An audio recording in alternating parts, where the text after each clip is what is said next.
अस्सलाम वालेकुम।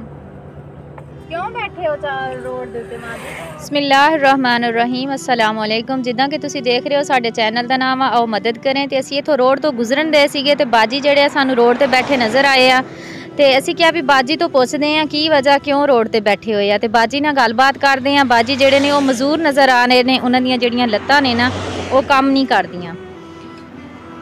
अस्सलाम वालेकुम। अस्सलाम वालेकुम। ਕੀ ਹਾਲ ਆ ਤੁਹਾਡਾ? ठीक है ਬਾਜੀ ਕੀ ਗੱਲ ਰੋਜ਼ੇ ਹੈਗੇ ਆ ਰਮਜ਼ਾਨ ਦੇ ਵਿੱਚ ਤੁਸੀਂ ਰੋਡ ਤੇ ਬੈਠੇ ਹੋ ਖੈਰ ਆ ਤੇ ਕਿੰਨਾ ਚਿਰ ਹੋਇਆ ਤੁਹਾਡੀਆਂ ਲੱਤਾਂ ਨੂੰ ਇਸ ਤਰ੍ਹਾਂ? काफ़ी अरसा हो गया। ਅੱਛਾ छोटी जी सी 10 साल दी। ਅੱਛਾ हाँ जी ਸਹੀ ਸਹੀ 10 साल ਫਿਰ दी ਹੁਣ ਜ਼ਿੰਦਗੀ ਕਿਸ ਤਰ੍ਹਾਂ ਗੁਜ਼ਰਨ ਰਹੀ ਆ? ਕਿਸ ਤਰ੍ਹਾਂ ਗੁਜ਼ਾਰਾ ਹੁੰਦਾ ਘਰ ਦੇ ਵਿੱਚ? इदा ही आ बस बेचारे इदा ही आ चुकी फिरदे आ ना अपने आप खाना भी नहीं खाया जाता अपने आप ਅੱਛਾ भी वाशरूम भी नहीं जाया जाता ਅੱਛਾ भी चुक के लैके जाते हैं। ਅੱਛਾ ਮੁਸਤਹਿਕ ਨੇ ਬਾਜੀ ਹੁਣੀ, ਅੱਲਾਹ ਤਾਲਾ ਇਹਨਾਂ ਨੂੰ ਸ਼ਿਫਾ ਦੇਵੇ। ਆ ਤੁਸੀਂ ਦੇਖ ਸਕਦੇ ਹੋ ਲੱਤਾਂ ਬਿਲਕੁਲ ਸੁੱਕੀਆਂ ਹੋਈਆਂ, ਪੈਰ ਜਿਹੜੇ ਆ ਉਹ ਮੁੜੇ ਹੋਏ ਆ ਤੇ ਬਾਜੀ ਹੱਥਾਂ ਨੂੰ ਵੀ ਕੋਈ ਮਸਲਾ ਵਾ? हाँ जी ਤਾਂ नहीं चुके जाते। ਅੱਛਾ ਤਾਂ ਨਹੀਂ ਚੁੱਕੇ ਜਾਂਦੇ, ਬਾਜ਼ੂਆਂ 'ਚ ਮਸਲਾ ਵਾ, ਹੱਥ ਜਿਹੜੇ ਆ ਨਾ ਆਪਣੇ ਆਪ ਤਾਂ ਨਹੀਂ ਚੁੱਕੇ ਜਾਂਦੇ ਹੈਗੇ। ਕਿੰਨੇ ਬੱਚੇ ਆ ਤੁਹਾਡੇ?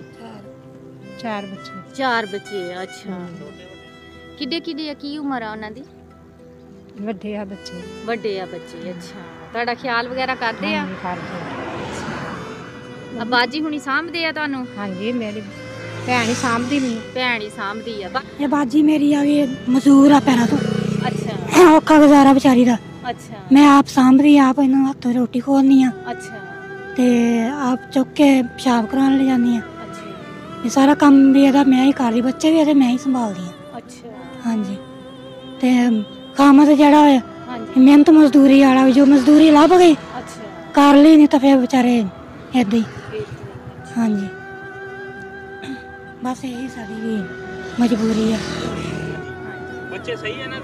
ਹਾਂਜੀ ਬੱਚੇ ਠੀਕ ਆ। ਅੱਛਾ ਇੱਕ ਬੱਚਾ ਵੀ ਇਹਦਾ ਹੁੰਦਾ ਜਾਂਦਾ ਸੀਗਾ, ਅੱਛਾ ਉਹਦਾ ਵੀ ਇਲਾਜ ਕਰਾਇਆ ਵਾ, ਅੱਛਾ ਉਹ ਕੁਛ ਠੀਕ ਆ। ਅੱਛਾ ਹਾਂਜੀ ਤੁਸੀਂ ਰੋਜ਼ਾ ਰੱਖਿਆ ਹੋਇਆ? ਹਾਂਜੀ ਬਾਜੀ ਨੂੰ ਵੀ ਰੋਜ਼ਾ ਵਾ? ਨਹੀਂ ਅੱਛਾ ਬਾਜੀ ਸਹੀ ਬਾਜੀ ਰੋਜ਼ਾ ਰੱਖ ਹੀ ਨਹੀਂ ਸਕਦੀ, ਅੱਛਾ ਰੋਜ਼ਾ ਬਿਮਾਰ ਰਹਿੰਦੀ ਆ ਨਾ, ਅੱਛਾ ਦਿਲ ਦਾ ਮਸਲਾ ਬਣ ਜਾਂਦਾ ਇਹਨੂੰ। ਅੱਛਾ ਇਹ ਸਾਰੀਆਂ ਲੱਤਾਂ ਜਿਹੜੀਆਂ ਨਾ ਤੋੜ ਤੱਕ ਸਾਰਾ ਪਾਸਾ ਥੱਲੇ ਵਾਲਾ ਧਾੜੀ ਤੁਹਾਡਾ ਜਿਹੜਾ ਨਾ ਮੈਨੂੰ ਲੱਗਦਾ ਮਾਰਿਆ ਹਾਂਜੀ ਹੋਇਆ। ਹਾਂਜੀ ਬਾਜ਼ੂ ਵੀ ਅੱਛਾ ਕਹਿੰਦੇ ਸੀ ਆਪਰੇਸ਼ਨ ਕਰਵਾਓ ਠੀਕ ਹੋ ਜਾਏਗਾ, ਆਪਰੇਸ਼ਨ ਵੀ ਕਰਵਾਇਆ। ਅੱਛਾ ਆਪਰੇਸ਼ਨ ਵੀ ਕਰਵਾਇਆ ਲੇਕਿਨ ਠੀਕ ਨਹੀਂ ਹੋਏ, ਪੈਰ ਸਿੱਧੇ ਨਹੀਂ ਹੋਏ ਹੈ ਬਿਲਕੁਲ ਇਸ ਤਰ੍ਹਾਂ ਸਿੱਧੇ ਨਹੀਂ ਹੁੰਦੇ, ਇਸ ਤਰ੍ਹਾਂ ਹੀ ਰਹਿੰਦੇ ਆ। ਲੇਟੇ ਹੋਏ ਦੇ ਵੀ ਇਸ ਤਰ੍ਹਾਂ ਹੀ ਰਹਿੰਦੇ ਆ। ਲੱਤਾਂ ਸੁੱਕ ਗਈਆਂ। ਅੱਛਾ ਲੱਤਾਂ ਜਿਹੜੀਆਂ ਨਾ ਇਹਨਾਂ ਦੀਆਂ ਸੁੱਕ ਗਈਆਂ ਵਾ, ਉਹ ਕਹਿੰਦੇ ਸਿੱਧੀਆਂ ਨਹੀਂ ਹੁੰਦੀਆਂ, ਪੱਠਿਆਂ ਨੂੰ ਖਿੱਚ ਪੈਂਦੀਆਂ। ਆਪਰੇਸ਼ਨ ਕਰਵਾਇਆ ਹਾਂ ਤੇ ਆਪਰੇਸ਼ਨ ਵੀ ਇਹਨਾਂ ਨੇ ਕਰਵਾਇਆ ਵਾ ਕਿ ਪੈਰ ਸ਼ਾਇਦ ਸਿੱਧੇ ਹੋ ਜਾਣ, ਲੇਕਿਨ ਆਪਰੇਸ਼ਨ ਜਿਹੜਾ ਵਾ ਉਹ ਕਾਮਯਾਬ ਨਹੀਂ ਹੋਇਆ। ਅੱਲਾਹ ਪਾਕ ਬਾਜੀ ਨੂੰ ਸਿਹਤ ਦੇਵੇ, ਅੱਲਾਹ ਤਾਲਾ ਇਹਨਾਂ ਨੂੰ ਸ਼ਿਫਾ ਦੇਵੇ। ਬਹੁਤ ਔਖਾ ਹੁੰਦਾ ਵਾ ਇੱਕ ਹਾਂਜੀ ਸੰਭਾਲਣਾ, ਜ਼ਹਿਰੀ ਗੱਲ ਆ ਤੁਹਾਡੇ ਵਾਸਤੇ। ਕੁਆਰੀ ਹੁੰਦੀ ਸੀ ਜਦੋਂ ਮੈਂ ਵੀ ਇਹਦੀ ਖਿਦਮਤ ਕਰਨ ਲੱਗੀ ਆ। ਅੱਛਾ ਵੀ ਅੱਜ ਤੱਕ ਮੇਰੇ ਵੀ ਬੱਚੇ ਹੋ ਗਏ, ਵੀ ਸ਼ਾਦੀ ਕਰਕੇ ਆਪਣੇ ਘਰ ਲੈ ਆਈ, ਆਪਣੇ ਘਰੇ ਬਾਜੀ ਮੈਨੂੰ ਲੈ ਆਈ, ਸਹੀ ਵੀ ਆਪਣੇ ਦੇਰ ਦੇ ਨਾਲ ਮੇਰੀ ਸ਼ਾਦੀ ਕੀਤੀ। ਠੀਕ ਆ ਲਓ ਬਾਜੀ ਇਹ 3000 ਰੁਪਈਆ ਵਾ, ਇਹਦਾ ਤੁਸੀਂ ਆਪਣੀ ਜਿਹੜੀ ਹੈ ਨਾ ਦਵਾਈ ਵਗੈਰਾ ਲਵੋ। ਇੱਥੇ ਰਾਸ਼ਨ ਅਗਰ ਰੱਖ ਦਈਏ ਤੇ ਤੁਸੀਂ ਲੈ ਜਾਓਗੇ ਫਿਰ? ਅੱਛਾ ਅੱਛਾ ਚੱਲ ਆ ਬਾਜੀ ਰਾਸ਼ਨ ਆ, ਠੀਕ ਹੈ। ਇਹਦੇ ਵਿੱਚ ਸਾਰਾ ਕੁਝ ਆ, ਖਜੂਰਾਂ, ਬੇਸਣ, ਰੂਹ ਅਫਜ਼ਾ, ਘਿਓ, ਲੂਣ, ਮਿਰਚ, ਜ਼ਰੂਰਤ ਦੀਆਂ ਸਾਰੀਆਂ ਚੀਜ਼ਾਂ ਹੈਗੀਆਂ ਵਾ।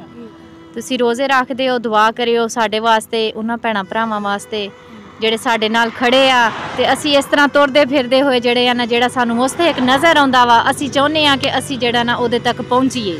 ਹਾਂਜੀ ਤੇ ਤੁਸੀਂ ਬਸ ਰੋਜ਼ਾ ਖੋਲੋਗੇ, ਦੁਆ ਕਰਿਓ ਸਾਡੇ ਵਾਸਤੇ, ਸਾਡੇ ਭੈਣ ਭਰਾਵਾਂ ਵਾਸਤੇ। ਆਮੀਨ ਦੁਆ ਕਰੂੰਗੀ, ਜ਼ਰੂਰ ਕਰਾਂਗੇ। ਅੱਲਾਹ ਸੋਹਣਾ ਇਸ ਤੋਂ ਜ਼ਿਆਦਾ ਹਿੰਮਤ ਦੇਵੇ ਤੁਹਾਨੂੰ ਦੇਣ ਦੀ, ਆਮੀਨ ਸਾਡੇ ਵਰਗੇ ਗਰੀਬਾਂ ਨੂੰ। ਹਾਂਜੀ ਆਮੀਨ ਆਮੀਨ। ਹਾਂਜੀ ਜਿੱਦਾਂ ਕਿ ਤੁਸੀਂ ਦੇਖ ਰਹੇ ਹੋ ਕਿ ਬਾਜੀ ਜਿਹੜੇ ਆ ਨਾ ਬਹੁਤ ਹੀ ਮੁਸ਼ਕਲ ਨਾਲ ਬੈਠੇ ਆ ਤੇ ਇਹ ਇਹਨਾਂ ਦੀ ਵੱਡੀ ਭੈਣ ਆ, ਇਹੀ ਇਹਨਾਂ ਨੂੰ ਸੰਭਾਲਦੀ ਆ, ਇਹੀ ਇਹਨਾਂ ਨੂੰ ਰੋਟੀ ਖਵਾਉਂਦੀ ਆ। ਇਹਨਾਂ ਦੇ ਨਾ ਤਾਂ ਹੱਥ ਹੀ ਕੰਮ ਕਰਦੇ ਆ, ਨਾ ਹੀ ਇਹਨਾਂ ਦੇ ਪੈਰ ਕੰਮ ਕਰਦੇ ਆ, ਨਾ ਇਹਨਾਂ ਦੇ ਬਾਜ਼ੂ ਇਦਾਂ ਉੱਪਰ ਹੁੰਦੇ ਆ, ਕੋਈ ਕੰਮ ਨਹੀਂ ਇਹ ਖੁਦ ਕਰ ਸਕਦੇ ਹੈਗੇ। ਬਹੁਤ ਹੀ ਮੁਸ਼ਕਲ ਆ ਇਹਨਾਂ ਵਾਸਤੇ। ਮੇਰੇ ਭੈਣਾਂ ਭਰਾਵੋ ਤੁਸੀਂ ਦੁਆ ਕਰਿਓ, ਅੱਲਾਹ ਪਾਕ ਇਹਨਾਂ ਨੂੰ ਸਿਹਤ ਦੇਵੇ। ਅਸੀਂ ਇਹ ਜਿਹੜਾ ਰਾਸ਼ਨ ਆ ਨਾ 7 ਚੱਕ ਜਾ ਰਹੇ ਸੀਗੇ ਦੇਣ ਵਾਸਤੇ ਮਾਂ ਜੀ ਕਿਸੇ ਹੋਰ ਨੂੰ, ਅੱਛਾ ਤੇ ਉਹ ਸਾਨੂੰ ਘਰ ਨਹੀਂ ਮਿਲੇ, ਉਹ ਨਾਨਕਿਆਂ ਦੇ ਗਏ ਹੋਏ ਆ। ਇੱਕ ਬੇਵਾ ਔਰਤ ਆ ਇੱਥੇ 7 ਚੱਕ 'ਚ ਰਹਿੰਦੇ ਆ, ਉਹਨਾਂ ਨੂੰ ਦੇਣ ਵਾਸਤੇ ਜਾ ਰਹੇ ਸੀ। ਵਾਪਸੀ ਤੇ ਅਸੀਂ ਗੁਜ਼ਰੇ ਆ ਤੇ ਤੁਸੀਂ ਸਾਨੂੰ ਨਜ਼ਰ ਆਏ ਹੋ। ਤੇ ਦੱਸਣ ਦਾ ਮਕਸਦ ਇਹ ਆ ਕਿ ਅੱਲਾਹ ਤਾਲਾ ਨੇ ਜਿਹੜਾ ਨਾ ਇਹ ਰਾਸ਼ਨ ਘਲਾਇਆ ਹੀ ਤੁਹਾਡੇ ਵਾਸਤੇ ਸੀ। ਅੱਲਾਹ ਤਾਲਾ ਜਿਸ ਤਰਫ ਮੋੜਦਾ ਉਸ ਤਰਫ ਇਨਸਾਨ ਮੁੜ ਜਾਂਦਾ। ਤੇ ਉਹ ਸਹੀ ਕਹਿੰਦੇ ਆ, ਦਾਣੇ ਦਾਣੇ ਤੇ ਲਿਖਿਆ ਖਾਣ ਵਾਲੇ ਦਾ ਨਾਮ। ਇਹਦੇ ਉੱਤੇ ਇਸ ਬਾਜੀ ਦਾ ਨਸੀਬ ਸੀਗਾ। ਅੱਲਾਹ ਤਾਲਾ ਤੁਹਾਨੂੰ ਖਾਣਾ ਨਸੀਬ ਕਰੇ। ਸਾਡੇ ਵਾਸਤੇ ਦੁਆ ਕਰਿਓ, ਸਾਡੇ ਦੇਖਣ ਵਾਲੇ ਭੈਣ ਭਰਾਵਾਂ ਵਾਸਤੇ ਜਿਹੜੇ ਸਾਡੇ ਨਾਲ ਖੜੇ ਨੇ, ਅੱਲਾਹ ਤਾਲਾ ਉਹਨਾਂ ਨੂੰ ਹੋਰ ਤੌਫੀਕ ਦੇਵੇ ਤਾਂ ਕਿ ਅਸੀਂ ਇਸ ਤਰ੍ਹਾਂ ਜਿਹੜਾ ਨਾ ਲੋਕਾਂ ਦੀ ਖਿਦਮਤ ਕਰ ਸਕੀਏ। ਹਾਂਜੀ ਹਾਂਜੀ ਹਾਂਜੀ। ਆਮੀਨ ਆਮੀਨ। ਖੁਸ਼ ਰਹੋ, ਖੁਸ਼ੀਆਂ ਵੰਡੋ। ਇਸ ਤਰ੍ਹਾਂ ਦੇ ਜਿਹੜੇ ਮੁਸਤਹਿਕ ਅਫਰਾਦ ਨੇ ਉਹਨਾਂ ਦਾ ਅਸੀਂ ਸਾਥ ਦਿੰਨੇ ਆ। ਤੁਸੀਂ ਸਾਡਾ ਸਾਥ ਦਿਓ ਤਾਂ ਕਿ ਅਸੀਂ ਇਸ तरह ਦੇ ਜਿਹੜੇ मुस्तहिक फैमिली है उन्हों का साथ दे सकिए। अल्लाह के हवाले। हम गरीब लोगों की मदद करते हैं और इंशाल्लाह करते रहेंगे। आपसे रिक्वेस्ट की जाती है कि हमारे चैनल को नेकी समझकर सब्सक्राइब करें। हमारे जितने ज़्यादा सब्सक्राइब या व्यूज़ होंगे उतने ज़्यादा गरीब घरों की मदद होगी। जज़ाकल्लाह।